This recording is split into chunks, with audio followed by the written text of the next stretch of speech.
చీమలు సుమారు 10 కోట్ల ఏళ్లుగా ఈ భూమిపై ఉన్నాయి. అవి కందిరీగలతో కూడా విడిపోయి ప్రత్యేక జీవులుగా అభివృద్ధి చెందాయి. ఇవి 16,000కు పైగా జాతులుగా ఉన్నాయి.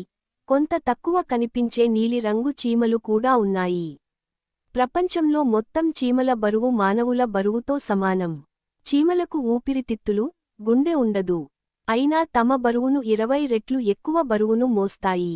ఇది ఒక సాధారణ మనిషి 1000 కిలోల బరువు మోస్తున్నట్లే.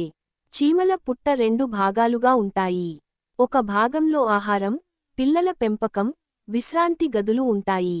అవి వానలకు పడిపోకుండా గోడలు బలంగా ఉంటాయి. మట్టి, ఇసుకలో పుల్లలను కలిపి పుట్ట బలంగా చేస్తాయి.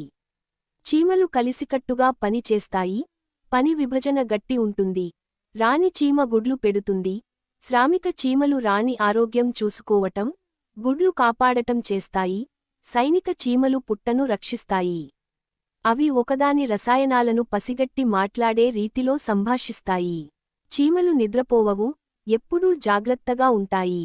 అవి తమ పుట్టను శత్రువుల నుంచి కాపాడేందుకు రసాయనాలను విడుదల చేసి, శత్రువులను ఎదుర్కొంటాయి.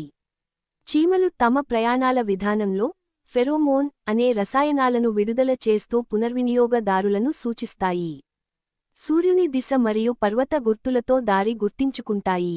కొన్ని చీమలు చాలా పొడవైనవి, కొన్ని ఎక్కువ కాలం బ్రతుకుతాయి. బుల్లెట్ చీమ ప్రపంచంలో అత్యంత ప్రమాదకరం. కుడితే రోజంతా నొప్పి ఉంటుంది. చీమల దవడలు 140 గంటకు మైళ్లు వేగంతో కుట్టుతాయి. చీమలు ప్రపంచంలో అన్ని ఖండాలలో కనిపిస్తాయి, మైనస్ అంటార్క్టికా. వాళ్ళు భూమిని తవ్వడం ద్వారా పంటలకు సహాయం చేస్తారు. అనేక ప్రాచీన తెగలు చీమల్ని తమ దేవుళ్ళుగా పూజించేవారు. మార్క్ ట్వైన్ వంటి రచయితలు కూడా చీమల గురించి రాశారు.